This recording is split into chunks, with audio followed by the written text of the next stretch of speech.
أعوذ بالله من الشيطان الرجيم. بسم الله الرحمن الرحيم.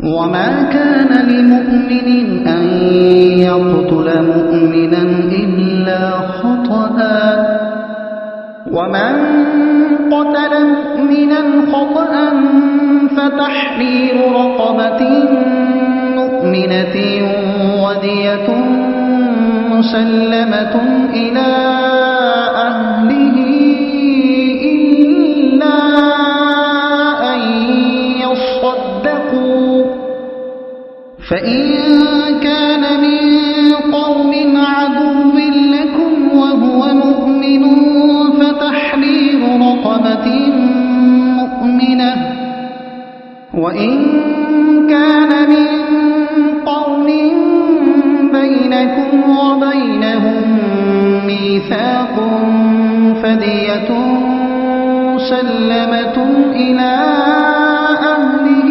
وتحرير رقبة مؤمنة فمن لم يجد فصيام شهرين متتابعين توبة من الله وكان الله عليما حكيما. ومن يقتل مؤمنا متعمدا فجزاؤه جهنم خالدا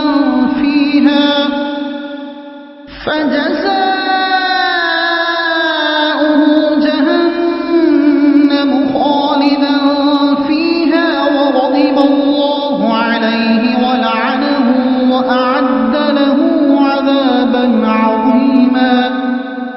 يا أيها الذين آمنوا إذا ضربتم في سبيل الله فتبينوا ولا تقولوا لمن ألقى إليكم السلام لست مؤمنا تبتغون عرض الحياة الدنيا فعند الله مغانم كثيرة كذلك كنتم من قبل فمن الله عليكم فتبينوا إن الله كان بما تعملون خبيرا. لا يستوي القاعدون من المؤمنين غير أولي الضرر والمجاهدون في سبيل الله بأموالهم وأنفسهم فضل الله المجاهدين بأموالهم وأنفسهم على القاعدين درجة وكلا وعد الله الحسنى وفضل الله المجاهدين على القاعدين أجرا عظيما. درجات منه ومغفرة ورحمة وكان الله غفورا رحيما. صدق الله العظيم. سورہ نساء ترجمہ تفسیر 13واں رکوع. اللہ کے نام سے شروع جو بہت مہربان رحمت والا. اور مسلمانوں کو نہیں پہنچتا کہ مسلمان کا خون کرے مگر ہاتھ بہک کر، یعنی مومن کافر کی طرح مار ڈالنے کے قابل نہیں ہے، جس کا حکم اوپر کی آیت میں آیا.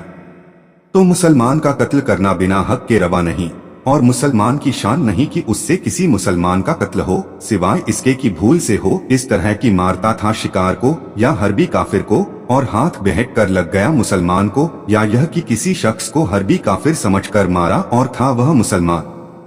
اور جو کسی مسلمان کو بھولے سے قتل کرے تو اس پر ایک مملوک غلام مسلمان کا آزاد کرنا ہے، اور خون بہا جرمانہ کی مقتول مرتک کے لوگوں کو سپرد کی جائے، یعنی اس کے وارثوں کو دی جائے، وہ اسے میراث کی طرح تقسیم کر لیں. दियत कत्ल होने वाले के तरके के हुक्म में है। इससे मकतूल का कर्ज भी अदा किया जाएगा, वसीयत भी जारी की जाएगी, मगर यह कि वो माफ कर दें। फिर अगर वह जो भूल से कत्ल किया गया उस कौम से हो जो तुम्हारी दुश्मन है, यानी काफिर, और खुद मुसलमान है, तो सिर्फ एक ममलूक गुलाम मुसलमान का आजाद करना लाजिम है और दियत नहीं। और अगर वह उस कौम में हो कि तुम में उनमें मुआहिदा समझौता है, तो उसके लोगों को खून बहा जुर्माना सुपुर्द की जाए और एक मुसलमान ममलूक गुलाम आजाद करना। यानी अगर मकतूल जिम्मी हो तो उसका वही हुक्म है जो मुसलमान का, तो जिसका हाथ न पहुंचे, यानी वह किसी गुलाम का मालिक न हो, वह लगातार 2 महीने के रोजे रखे। लगातार रोजा रखना यह है कि इन रोजों के बीच रमजान और 10 से 13 जिलहज यानी तशरीक के दिन न हो, और बीच में रोजों का सिलसिला किसी मजबूरी या बिना मजबूरी किसी तरह तोड़ा न जाए। यह आयत अयाश बिन रबिया मखजूमी के हक में उतरी। वह हिजरत से पहले मक्का मुकर्रमा में इस्लाम लाए और घर वालों के खौफ से मदीने तैयबा जाकर पनाह ली। उनकी मां को इससे बहुत बेकरारी हुई और उसने हारिस और अबू जहल अपने दोनों बेटों से, जो अयाश के सौतेले भाई थे, यह कहा कि खुदा की कसम, न मैं साए में बैठूं, न खाना चखूं, न पानी पीऊं, जब तक तुम अयाश को मेरे पास न ले आओ। वो दोनों हारिस बिन जैद बिन अबी उनीसा को साथ लेकर तलाश के लिए निकले और मदीने तैयबा पहुंचकर अयाश को पा लिया और उनको मां की बेकरारी, बेचैनी और खाना पीना छोड़ने की खबर सुनाई, और अल्लाह को बीच में देकर यह एहद किया कि हम दीन के बारे में तुमसे कुछ न कहेंगे। इस तरह वो अयाश को मदीने से निकाल लाए और मदीने से बाहर आकर उनको बांधा और हर एक ने 100-100 कोड़े मारे। फिर माँ के पास लाए तो माँ ने कहा, मैं तेरे बंधन न खोलूंगी, तू अपना दीन न छोड़ दे। फिर अयाश को धूप में बंधा हुआ डाल दिया और इन मुसीबतों में पड़कर अयाश ने उनका कहा मान लिया और अपना दीन छोड़ दिया। तो हारिस बिन जैद ने उनको बुरा भला कहा और कहा, तू इसी दीन पर था, अगर यह सच्चा था तो तूने सच्चाई को छोड़ दिया, और अगर तू बातिल था तो तू बातिल दीन पर रहा। यह बात अयाश को बड़ी बुरी लगी और अयाश ने कहा कि मैं तुझको अकेला पाऊंगा तो खुदा की कसम जरूर कत्ल कर दूंगा। इसके बाद अयाश इस्लाम लाए और उन्होंने मदीने तैयबा हिजरत की, और उनके बाद हारिस भी इस्लाम लाए और हिजरत करके रसूल करीम सल्लल्लाहु अलैहि वसल्लम की खिदमत में पहुंचे। लेकिन उस रोज अयाश मौजूद न थे, न उन्हें हारिस के इस्लाम की सूचना मिली। कुबा के करीब अयाश ने हारिस को पा लिया और कत्ल कर दिया, तो लोगों ने कहा, अयाश तुमने बहुत बुरा किया, हारिस मुसलमान हो चुके थे। इस पर अयाश को बहुत अफसोस हुआ और उन्होंने सैयदे आलम सल्लल्लाहु अलैहि वसल्लम की खिदमते अक़दस में जाकर वाक़िया अर्ज किया और कहा कि मुझे कत्ल के वक्त तक उनके इस्लाम लाने की खबर ही न हुई। इस पर यह आयत उतरी, यह अल्लाह के यहाँ उसकी तौबा है और अल्लाह जानने वाला, हिकमत वाला है। और जो कोई मुसलमान को जानबूझकर कत्ल करे तो उसका बदला जहन्नम है कि मुद्दतों उसमें रहे। मुसलमान को जानबूझकर कत्ल करना सख्त गुनाह और बड़ा बुरा काम है। हदीस शरीफ में है कि दुनिया का हलाक करना अल्लाह के नजदीक एक मुसलमान के हलाक करने से हल्का है।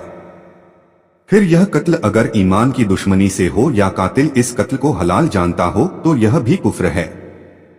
खुलूद लंबे समय के अर्थ में भी इस्तेमाल होता है, और कातिल अगर सिर्फ दुनियावी दुश्मनी से मुसलमान को कत्ल करें और उसके कत्ल को अच्छा ना जाने, जब भी उसका बदला लंबे समय के लिए जहन्नम है।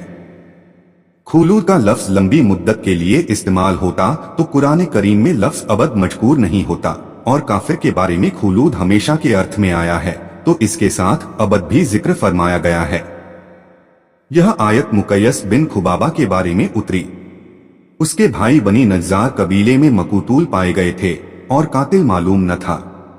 बनी नज्जार ने रसूलुल्लाह सल्लल्लाहु अलैहि वसल्लम के हुक्म से दियत अदा कर दी। उसके बाद मुकय्यस ने शैतान के बहकावे में एक मुसलमान को बेखबरी में कत्ल कर दिया और दियत के ऊंट लेकर मक्के को चलता हो गया और मुर्तद हो गया। यह इस्लाम में पहला शख्स है जो मुर्तद हुआ, यानी इस्लाम लाकर उससे फिर गया, और अल्लाह ने उस पर गजब प्रकोप किया और उस पर लानत की और उसके लिए तैयार रखा बड़ा अज़ाब। ए ईमान वालों, जब तुम जिहाद को चलो तो तहकीक जांच पड़ताल कर लो, और जो तुम्हें सलाम करे उससे यह न कहो कि तू मुसलमान नहीं, या जिससे इस्लाम की अलामत व निशानी पाओ उससे हाथ रोको और जब तक उसका कुफ्र साबित न हो जाए उस पर हाथ न डालो।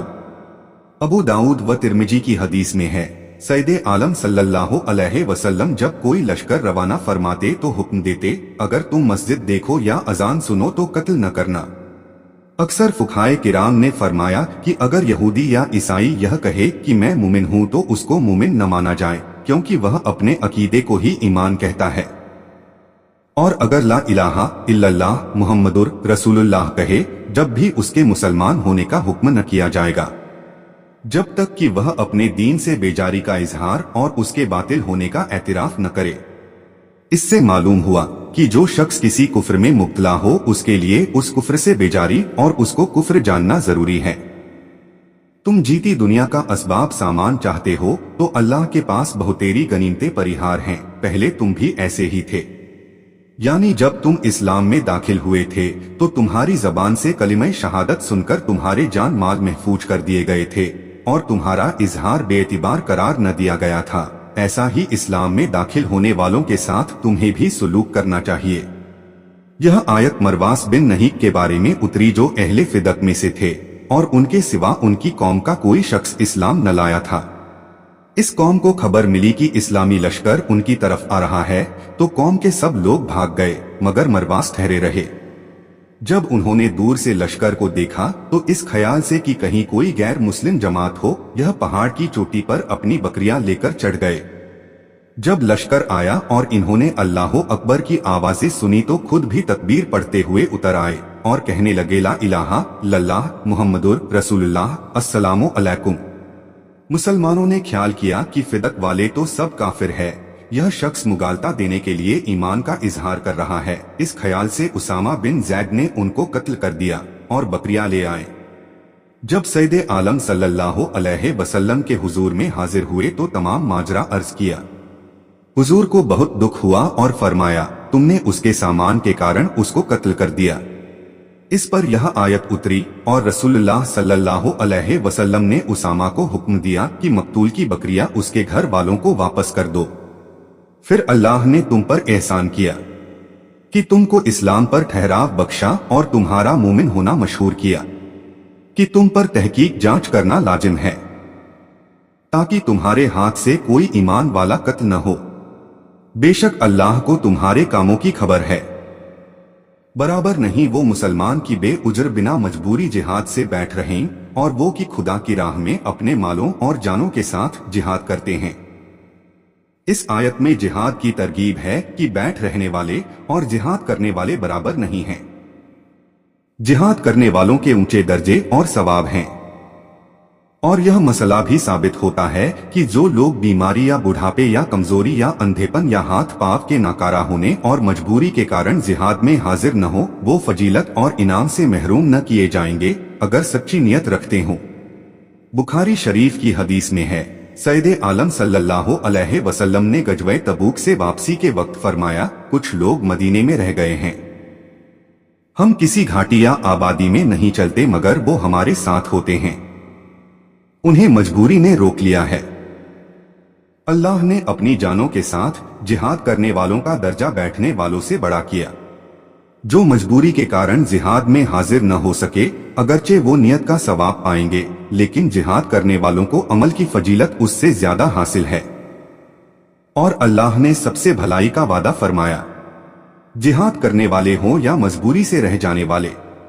और अल्लाह ने जिहाद वालों को बगैर मजबूरी के बैठने वालों पर बड़े सवाब से फजीलत प्रधानता दी है। उसकी तरफ से दर्जे और बख्शिश और रहमत। हदीस शरीफ में है, अल्लाह ताला ने मुजाहिदों के लिए जन्नत में 100 दर्जे रखे हैं। हर 2 दर्जों में इतना फासला है जैसे आसमान और जमीन में। और अल्लाह बख्शने वाला मेहरबान है। तर्जुमा और तफसीर कंजुल ईमा। अल्लाह की बारगाह में दुआ है कि अल्लाह अज्जवजल्ला हम सभी को कुरान और इस्लाम के मुताबिक जिंदगी गुजारने की तौफीक अता फरमाए। आमीन। और कोशिश कीजिएगा कुरान शरीफ को समझने की। वीडियो को सवाब की नीयत से आगे शेयर करें ताकि कयामत तक सदकाए जारिया का सवाब आपको भी मिलता रहे और ये आपके और मेरे हम सभी के नजात का जरिया बने। कुरान शरीफ की और ज्यादा मालूमात के लिए हमारे चैनल नसीम वॉइस सरखेज को सब्सक्राइब जरूर करें। इंशा अल्लाह मिलते हैं अगले वीडियो में। अल्लाह हाफिज।